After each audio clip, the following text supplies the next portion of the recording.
Hello, this is your host, Todd Lewis. This is part 7 of the Scientific Outlook. And we are picking up on chapter 14, Scientific Government. When I speak of scientific government, I ought to perhaps to explain what I mean by the term. I do not mean simply a government composed of men of science. There were many men of science in the government of Napoleon, including Laplace, who, however, proved so incompetent that he had to be dismissed in a very short time. I should not consider Napoleon's government scientific, while it contained Laplace, or unscientific when it lost him. I should define a government as in a greater or less degree scientific in proportion as it can produce intended results. The greater the number of results that it can both intend and produce, the more scientific it is. The framers of the American Constitution, for example, were scientific in safeguarding private property, but unscientific in attempting to introduce a system of indirect election for the presidency. The governments which made the First World War were unscientific, since they all fell during the course of it. There was, however, one exception, namely Serbia, which was completely scientific, and as the result of the war was exactly what was intended by the Serbian government, which was in power at the time of the Sarajevo murders. Owing to the increase of knowledge, it is possible for governments nowadays to achieve many more intended results than were possible in former times. And it is likely that before very long, results which are now impossible will become possible. The total abolition of poverty, for example, is at the present moment technically possible. That is to say, known methods of production, if widely organized, would suffice to produce enough goods to keep the whole population of the globe in tolerable comfort. But although this is technically possible, it is not yet psychologically possible. International competition, class antagonisms, and the anarchic system of private enterprise stand in the way. And to remove these obstacles is no small task. The diminution of disease is a purpose which in Western nations encounters fewer obstacles and has therefore been more successfully pursued. But to this purpose also there are great obstacles throughout Asia. Eugenics, except in the form of sterilization of the feeble-minded, is not yet practical politics, but may become so within the next 50 years. As we have already seen, it may be superseded when embryology is more advanced by direct methods of operating upon the fetus. All these are possible, which, as soon as they become clearly feasible, will make a great appeal to energetic and practical idealists. Most idealists are a mixture of two types, which we may call, respectively, the dreamer and the manipulator. The pure dreamer is a lunatic. The pure manipulator is a man who cares only for personal power, but the idealist lives in an intermediate tension between these two extremes. Sometimes the dreamer preponderates, sometimes the manipulator. William Morris found pleasure in dreaming of news from nowhere. Lenin found no satisfaction until he could clothe his ideas in the garment of reality. Both types of idealists desire a world different from that in which they find themselves. But the manipulator feels strong enough to create it, while the dreamer feels baffled, takes refuge in fantasy. It is the manipulative type of idealist who will create the scientific society. Of such men in our day, Lenin is the archetype. The manipulative idealist differs from the man of merely personal ambition by the fact that he desires not only certain things for himself, but a certain kind of society. Cromwell would not have been content to have been Lord Protector of Ireland in succession to Stratford, or Archbishop of Canterbury in succession to Laud. It was essential to his happiness that England should be a certain sort of country, not merely that he should be prominent in it. It is this element of impersonal desire which distinguishes the idealist from other men. For men of this type, there have been in Russia since the Revolution more scope than in any other country at any other time, and the more scientific technique is perfected, the more scope there will be for them everywhere. I fully expect, therefore, that men of this sort will have a predominant part to play in molding the world during the next 200 years. The attitude of what may be called practical idealists among men of science at the present day towards problems of government is very clearly set forth in a leading article in Nature, September the 6th, 1930, from which the following are extracts. Among the changes which the British Association for the Advancement of Science has witnessed since its foundation in 1831 is the gradual disappearance of demarcation between science and industry. As Lord Melchett pointed out in a recent address, the endeavor to distinguish between pure and applied science has not lost any kind of meaning. No clear distinction is possible between science and industry. The results of research work of the most speculative character often lead to outstanding practical results. Such progressive firms as Imperial Chemical Industries Ltd., now following Great Britain, the practice long current in Germany by fostering close contact with scientific research work of the universities. If, however, it is true that in the last 25 years, science has rapidly assumed the responsibility of leadership in industry, a yet wider responsibility is now demanded of it. Under the conditions of modern civilization, the community in general, as well as industry, is dependent upon the pure and applied science for its continued progress and prosperity. Under the influence of modern scientific discoveries and their applications, not only in industry, but also in many other directions, the whole basis of society is rapidly becoming scientific. And to an increasing extent, the problems which confront the national administrator, whether judiciary or executive, involve factors which require scientific knowledge for their solution. In recent years, the rapid growth in the rate of all kinds of international communication and transport has forced on industry an outlook and organization that to an astonishing extent are international. These same forces, however, enlarge the bonds within which mistaken policies can exert their ill effects.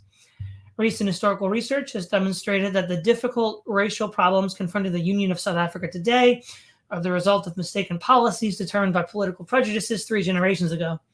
In the modern world, the dangers arising from mistakes caused by prejudice and neglect of impartial scientific inquiry are infinitely more serious. In an age where nearly all the problems of administration and development involve scientific factors, civilization cannot afford to leave the administrative control in the hands of those who have no first-hand knowledge of science. Under modern conditions, therefore, more is required of scientific workers than the mere enlargement of the bounds of knowledge. They can no longer be content to allow others to take the results of their discoveries and use them unguided. Scientific workers must accept responsibility for the control of the forces which have been released by their work. Without their help, efficient administration and a high degree of statesmanship are virtually impossible.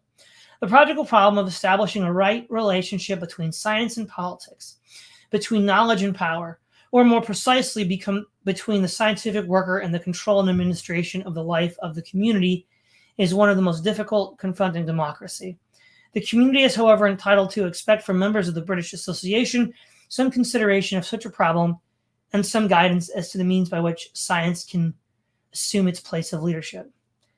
It is significant that in contrast to the relative impotence of scientific workers in national affairs, in the international sphere, advisory committees of experts have since the war exerted a remarkable and effective influence even when devoid of all legislative authority. To communities of experts organized by the League of Nations and exercising advisory functions only is due the credit of the schemes which were successful in rescuing a European state from bankruptcy and chaos, and in handling an unemployment scheme which settled 1.5 million refugees following upon the greatest migration in history. These examples sufficiently demonstrate that given the requisite stimulus and enthusiasm, the scientific expert can already exert an effective influence when normal administrative effort has failed, and when, indeed, as in the case of Austria, the problem had been dismissed by statesmen as hopeless. In truth, the scientific workers occupy a privileged position in society as well as industry, and there are welcome signs that there is now recognized by scientific workers by themselves.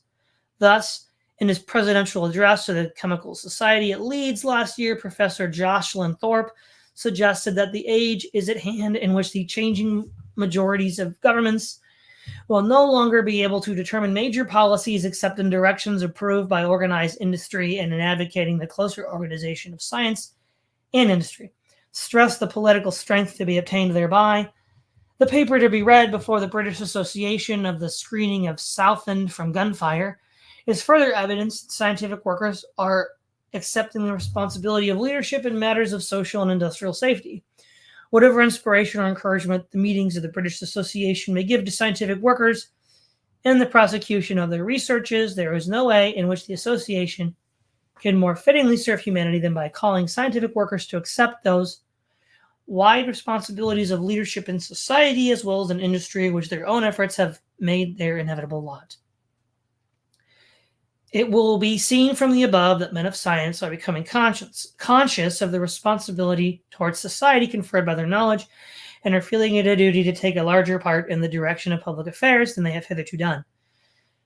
The man who dreams of a scientifically organized world and wishes to translate his dream into practice finds himself faced with many obstacles. There is the opposition of inertia and habit. People wish to continue behaving as they have always behaved, and living as though they have always lived. There was the opposition of vested interests. An economic system inherited from feudal times gives advantages to men who have done nothing to deserve them, and these men, being rich and powerful, are able to place formidable obstacles in the way of fundamental change. In addition to these forces, there are also hostile idealisms. Christian ethics is in certain fundamental respects opposed to the scientific ethic which is gradually growing up. Christianity emphasizes the importance of the individual soul and is not prepared to sanction the sacrifice of an innocent man for the sake of some ulterior good to the majority. Christianity, in a word, is unpolitical, as natural sense it grew up among men devoid of political power. The new ethic, which is gradually growing in connection with scientific technique, will have its eye upon society rather than upon the individual. It will have little use for the superstition of guilt and punishment, but will be prepared to make individuals suffer for the public good without inventing reasons purporting to show that they deserve to suffer.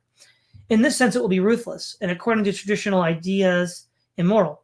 But the change will have come about naturally through the habit of viewing society as a whole rather than as a collection of individuals. We view a human body as a whole, and if, for example, it is necessary to amputate a limb, we do not consider it necessary to prove first that the limb is wicked. We consider the good of the whole body a quite sufficient argument. Similarly, the man who thinks of society as a whole will sacrifice a member of society for the good of the whole without much consideration for that individual's welfare. This has always been the practice in war because war is a collective enterprise. Soldiers are exposed to the risk of death for the public good, although no one suggested they deserve death. But men have not hitherto attached the same importance to social purposes other than war, and have therefore shrunk from inflicting sacrifices which were felt to be unjust. I think it probable that the scientific idealists of the future will be free from this scruple, not only in time of war, but in time of peace also.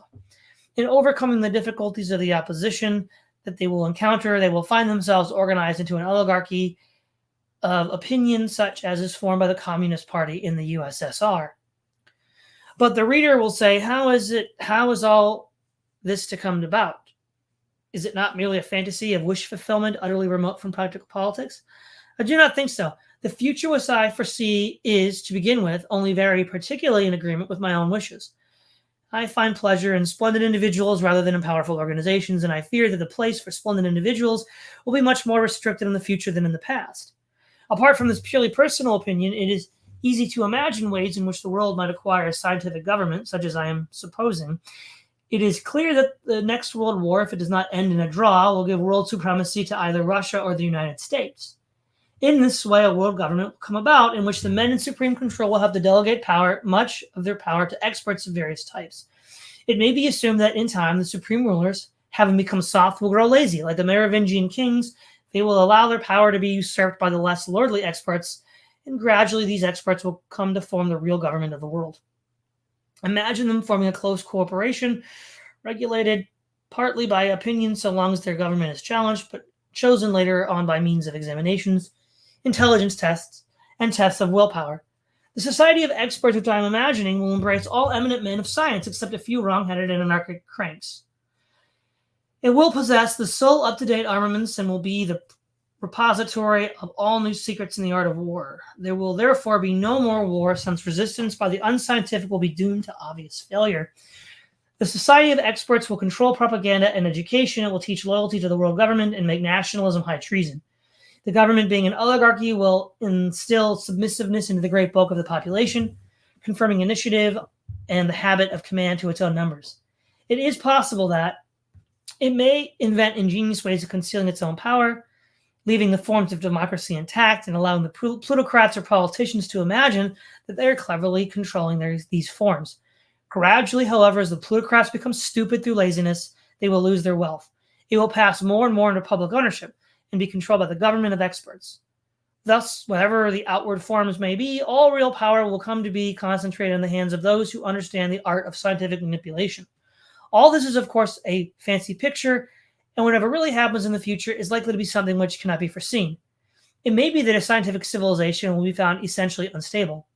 There are several reasons which may make this a not unplausible view. The most obvious of these is war. It happens that recent innovations in the art of war have increased the power of the attack much more than the power of defense. And there seems no likelihood that the art of defense will be able to recover lost ground before the next great war. If that is so, the only hope for the survival of civilization is that some one nation will be sufficiently remote from the theater of operations and sufficiently strong to emerge with its societal structure undestroyed. The United States and Russia are the only two nations that have a reasonable chance of occupying this position. If these two nations share the universal disintegration, which the next war is almost certain to produce in Europe, it is likely to be centuries before civilization returns to its present level. Even if America survives intact, it will be necessary to set about at once organizing the world government, since civilization cannot be expected to survive the shock of yet another world war. In such circumstances, the most important force on the side of civilization will be the desire of American investors to find safe investments in the devastated countries of the old world. Should they be content with investments in their own continent, the outlook would be black indeed. Another reason for doubting the stability of a scientific civilization is to be derived from the fall of the birth rate. The most intelligent classes in the most scientific nations are dying out, and the Western nations as a whole do not do much more than reproduce their own numbers. Unless very radical measures are adopted, the white population of the globe will soon begin to diminish. The French have already been led to depend upon African troops, and if the white population dwindles, there will be an increasing tendency to leave the rough work to men of other races. In the long run, this will lead to mutinies and reduce Europe to the condition of Haiti. In such circumstances, it would be left to the Chinese to carry on our scientific civilization, but in proportion as they acquire it, they too will acquire a low birth rate. It is therefore impossible for a scientific civilization to be stable unless artificial methods are adopted for stimulating breeding. There are powerful obstacles in the way of adoption of such methods, both financial and sentimental. In this matter, as is in the matter of war, scientific civilization will have to become more scientific if it is to escape destruction. Whether it will become more scientific with sufficient rapidity, it is impossible to foresee. We have seen that scientific civilization demands worldwide organization if it is to be stable. We have considered the possibility of such an organization in matters of government. We shall now consider it in the economic sphere. At present, production is organized as far as is possible nationally by means of tariff walls. Every nation tries to produce at home as much as possible of the goods that it consumes. This tendency is on the increase, and even Great Britain, which formerly aimed at maximizing its exports by means of free trade, has abandoned this policy in favor of comparative economic isolation. It is, of course, clear that from a purely economic point of view, it is wasteful to organize production nationally than internationally.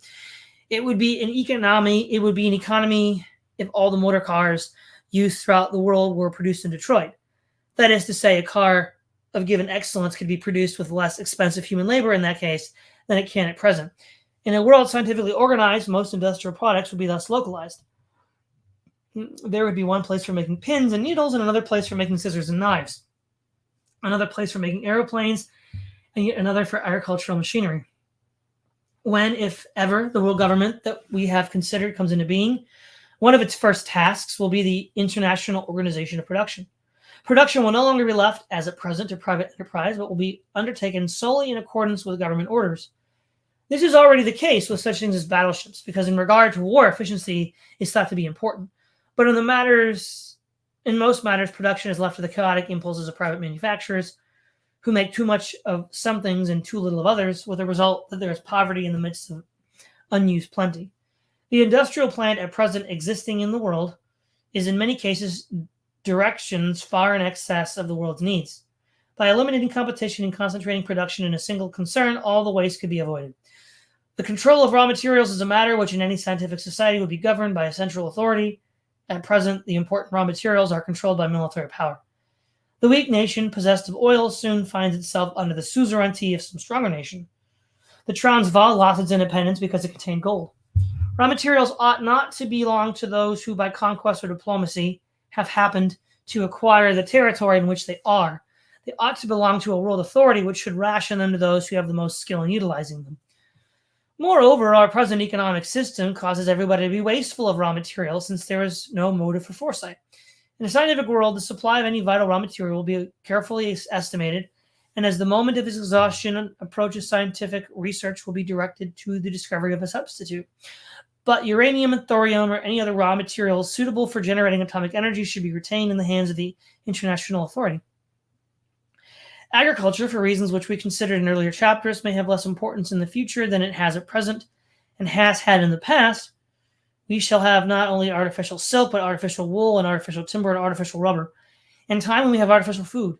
But in the meantime, agriculture will become more and more industrialized, both in its methods and in the mentality of those who practice it. American and Canadian agriculturalists have already the industrial mentality, not the mentality of the patient peasant. Machinery will, of course, be increasingly employed. In the neighborhood of the large urban markets, intensive cultivation with artificial methods of warming the soil will yield many crops every year. Here and there throughout the countryside, there will be no large power stations forming the nucleus around which the population will cluster. Of agricultural mentality, as it has been known since ancient times, nothing will survive, since the soil and even the climate will be subject to human control. It may be assumed that every man and woman will be obliged to work and will be taught a new trade if, for any reason, work at the old trade is no longer required. The pleasantest work, of course, will be that which gives the most control over the mechanism. The posts giving most power will presumably be awarded to the ablest men as a result of intelligence tests. For entirely inferior work, Negroes will be employed whenever possible. One may, I suppose, assume that the more desirable kinds of work will be highly paid than the less desirable kinds, since they would require more skill. Society will not be one in which there is equality, although I doubt whether the inequalities will be hereditary except as between different races, i.e. between white and colored labor. Especially will be comfortable, and those who occupy the better paid posts will be able to enjoy considerable luxury. There will not be, as at present, fluctuations of good and bad times, for they are merely the result of our anarchic economic system. Nobody will starve and nobody will suffer the economic anxieties which at present beset rich and poor alike. On the other hand, life will be destitute of adventure except for the most highly paid experts. Ever since civilization began, men have been seeking security more avidly than they have sought anything else. In such a world they will have it, but I am not quite sure whether they will think it worth the price that they will have paid for it. Chapter 15, Education in a Scientific Society. Education has two purposes. On the one hand, to form the mind, or on the other hand, to train the citizen. The Athenians concentrated on the former, the Spartans on the latter. The Spartans won, but the Athenians were remembered. Education in a scientific society may, I think, be best conceived after the analogy of the education provided by the Jesuits. The Jesuits provided one sort of education for the boys who were to become ordinary men of the world, and another for those who were to become members of the Society of Jesus. In like manner, the scientific rulers will provide one kind of education for ordinary men and women, and another for those who are to become holders of scientific power. Ordinary men and women will be expected to be docile, industrious, punctual, thoughtless, and contented. Of these qualities, probably contentment will be considered the most important. In order to produce it, all the researches of psychoanalysis, behaviorism, and biochemistry will be brought into play. Children will be educated from the earliest years in the manner which is found least likely to produce complexes. Almost all of them will be normal, happy, healthy boys or girls. Their diet will not be left to the caprices of parents, but will be such as the best biochemists recommend. They will spend much time in the open air and will be given no more book learning than is absolutely necessary. Upon the temperament so formed, a docility will be imposed by the methods of the drill sergeant, or perhaps the softer methods employed upon Boy Scouts. All the boys and girls will learn from an early age to be what is called cooperative, i.e. to do exactly what everybody is doing. Initiative will be discouraged in these children, and insubordination, without being punished, will be scientifically trained out of them. Their education throughout will be in great part manual, and when their school years come to an end, they will be taught a trade. In deciding what trade they are to adopt, experts will appraise their aptitudes. Formal lessons, insofar as they exist, will be conducted by means of the cinema or the radio, so that one teacher can give simultaneous lessons in all of the classes throughout a whole country. The giving of these lessons will, of course, be recognized as a highly skilled undertaking, reserved for the members of the governing class. All that will be required locally to replace the present-day school teacher will be a lady to keep order, though it is hoped that the children will be so well behaved that they will seldom require this estimable person's services. These children, on the other hand, who are destined to become members of the governing class, will have a very different education. They will be selected, some before birth, some during the first 3 years of life, and a few between the ages of 3 and 6. All the best-known science will be applied to the simultaneous development of intelligence and willpower. Eugenics, chemical and thermal treatment of the embryo, and diet in early years will be used with a view to the production of the highest possible ultimate ability. The scientific outlook will be instilled from the moment that a child can talk, and throughout the early impressionable years, the child will be carefully guarded from contact with the ignorant and unscientific. From infancy up to 21, scientific knowledge will be poured into him, and at any rate, from the age of 12 upwards, he will specialize on those sciences for which he shows the most aptitude.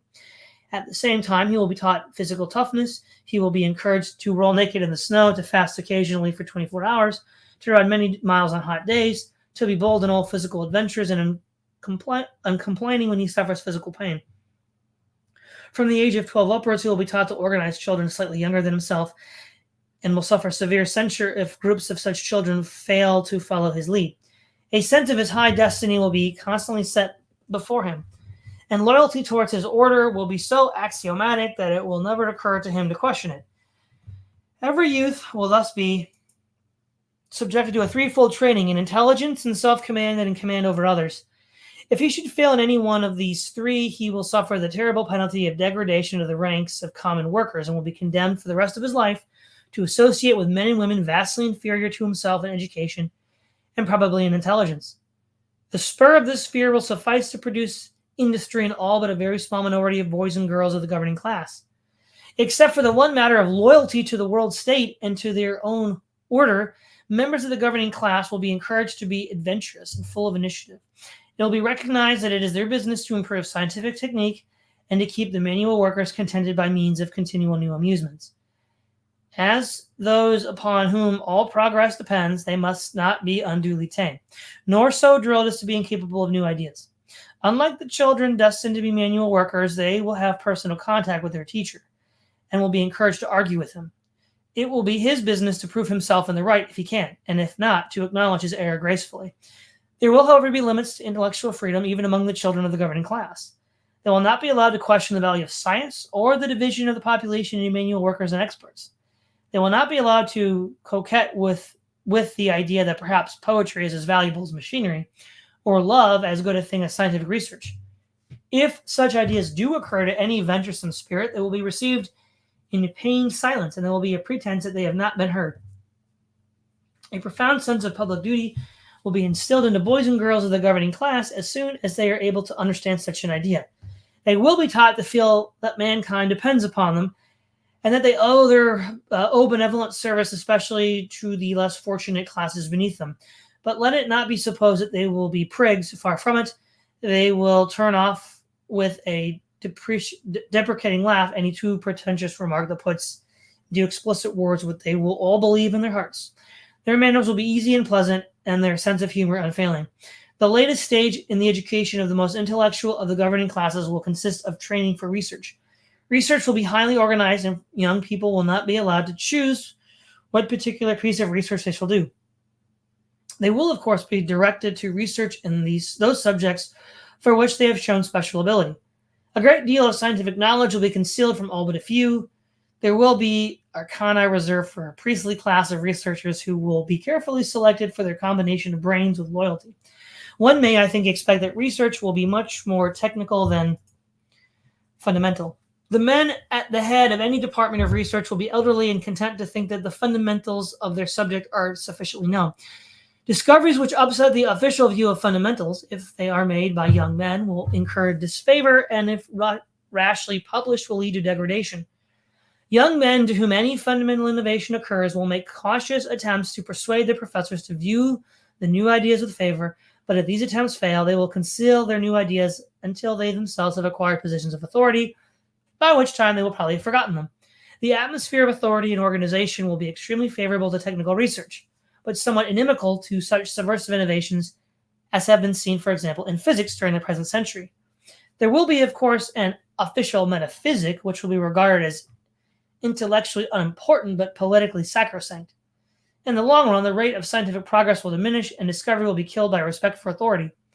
As for the manual workers, they will be discouraged from serious thought, they will be made as comfortable as possible, and their hours of work will be much shorter than they are at present. They will have no fear of destitution or of misfortune to their children. As soon as working hours are over, amusements will be provided of a sort calculated to cause wholesome mirth and to prevent any thoughts of discontent which otherwise might cloud their happiness. On those rare occasions when a boy or a girl who has passed the age at which it is usual to determine social status shows such marked ability as to seem the intellectual equal of the rulers, a different situation will arise requiring serious consideration. If the youth is content to abandon his previous associates and to throw in his lot wholeheartedly with the rulers, he may, after suitable tests, be promoted.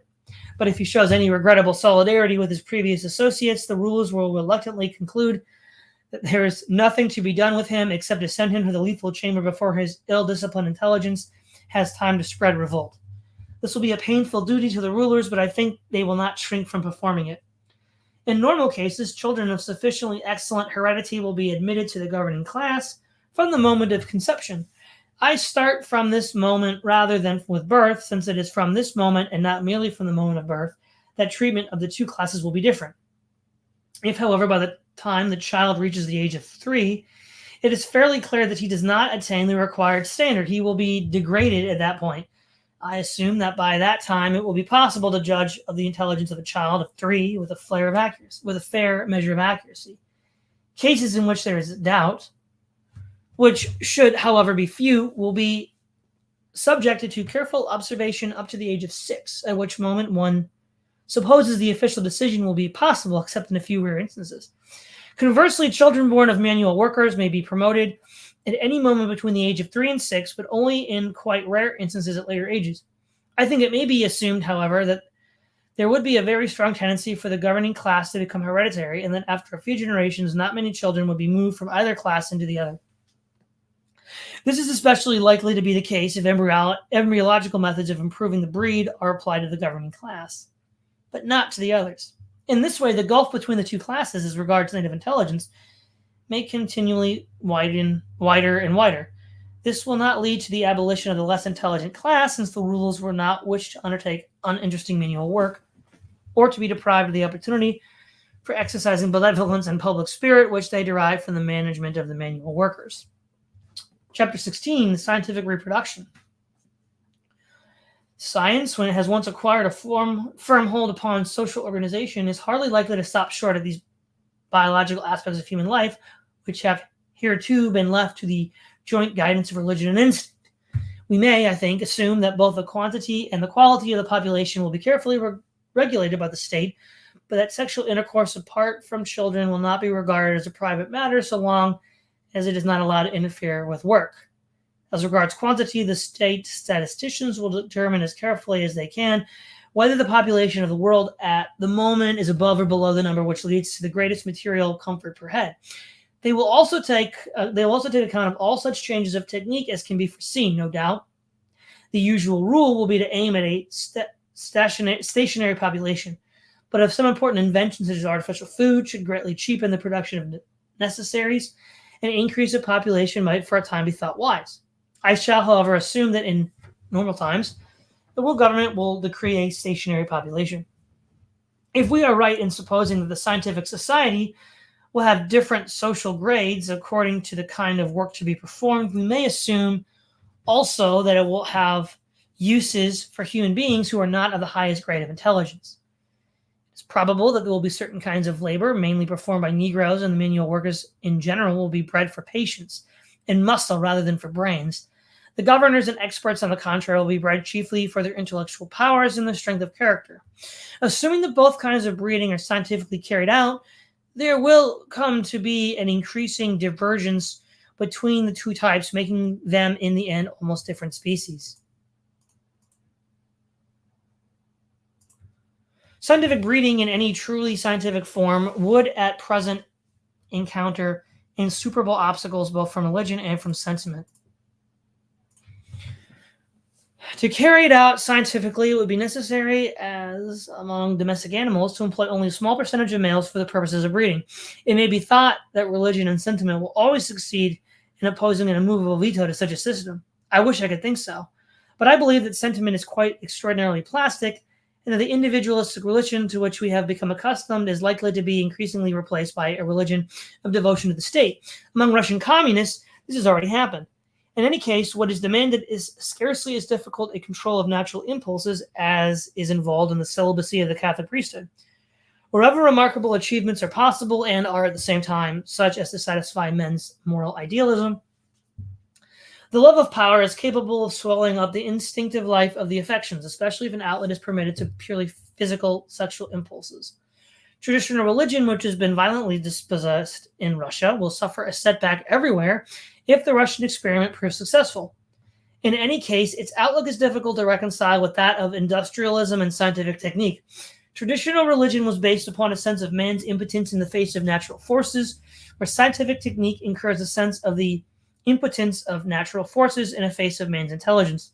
Combined with this sense of power, a certain degree of austerity in regard to the softer pleasures is quite natural. One sees it already in many of those who are creating the mechanistic society of the future. In America, this austerity has taken the form of Protestant piety, in Russia, of devotion to communism.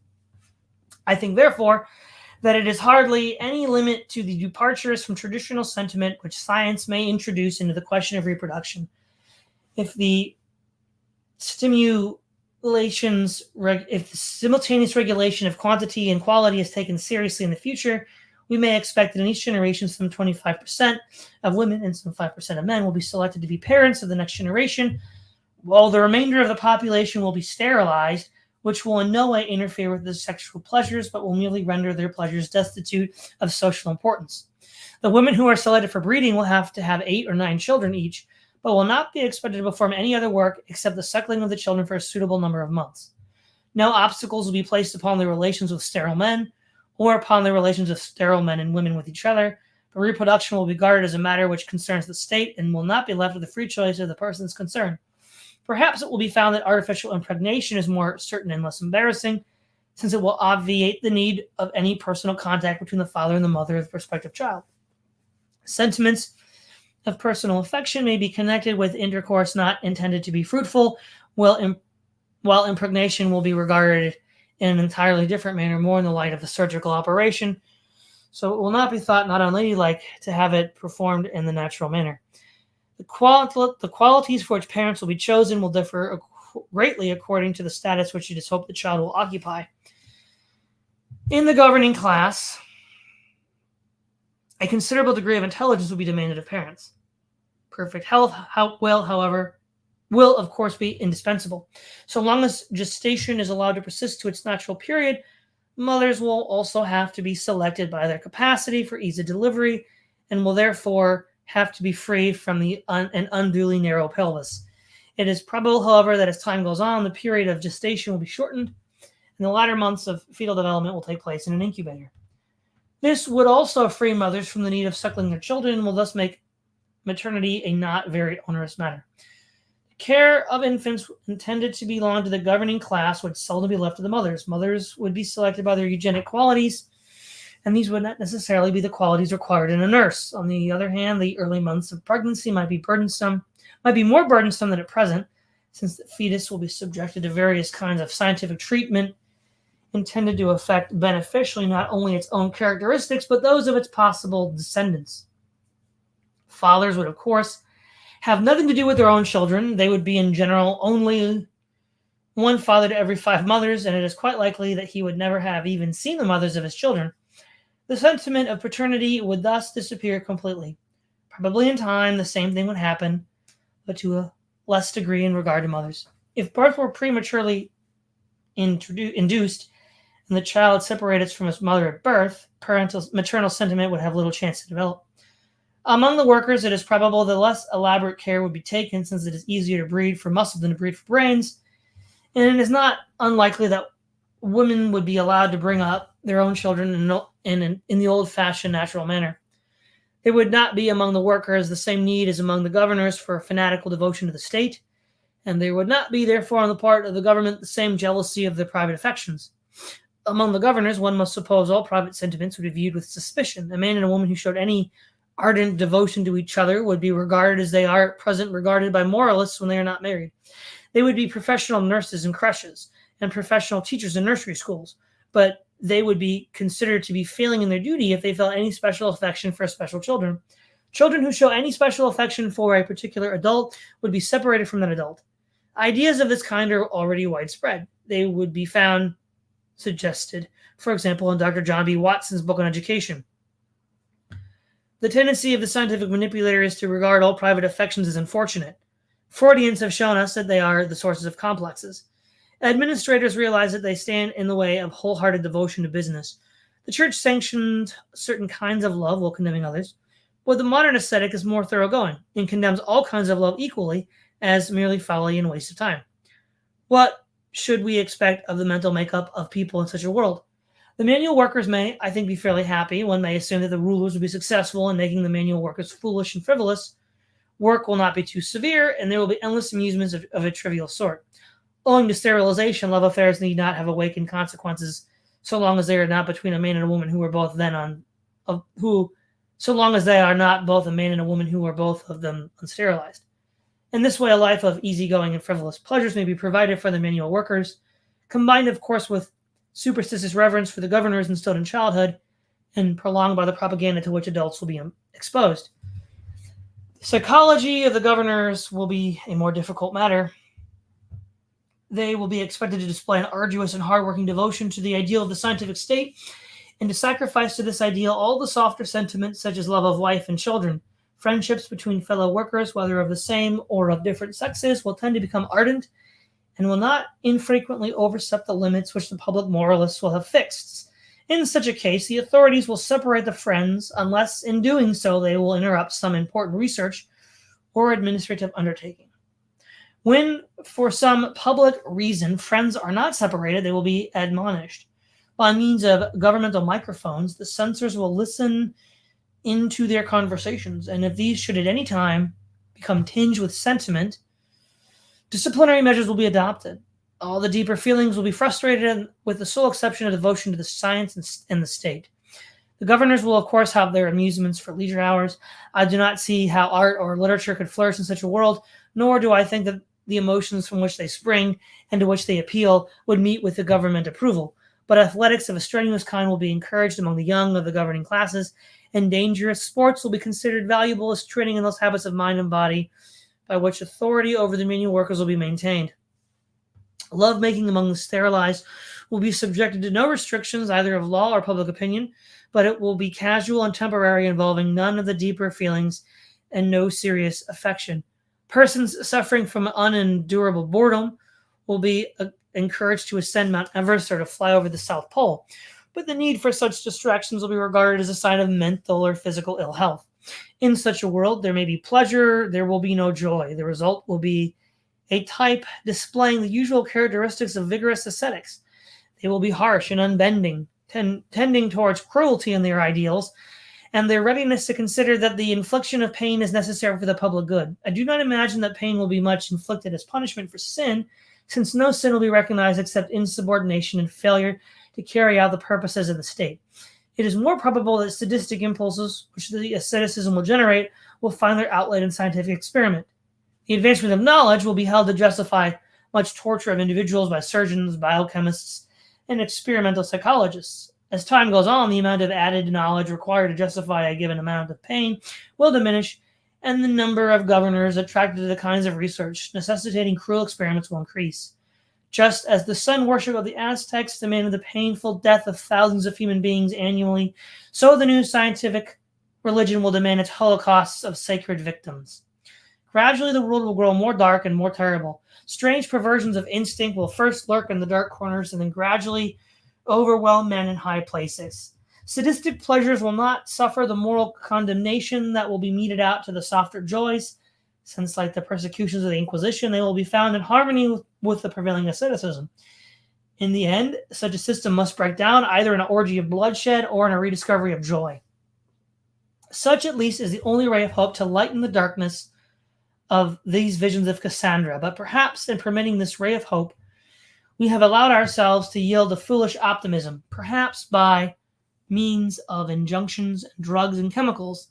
The population could be induced to bear whatever its scientific masters may decide to be for its good. New forms of drunkenness involving no subsequent headache may be discovered, and new forms of intoxication may be invented, so delicious that for their sakes men are willing to pass their sober hours in misery. All these are possibilities in a world governed by knowledge without love and power without delight. The man drunk with power is destitute of wisdom, and so long as he rules the world will be a place devoid of beauty and joy. All right, that is the end of the first book in our series on the scientific dictatorship. There's 3 other books which we'll get to later. Everyone who's followed me for these 7 parts, thanks for following me. This is Todd Lewis of the Praise of Flight podcast, signing off.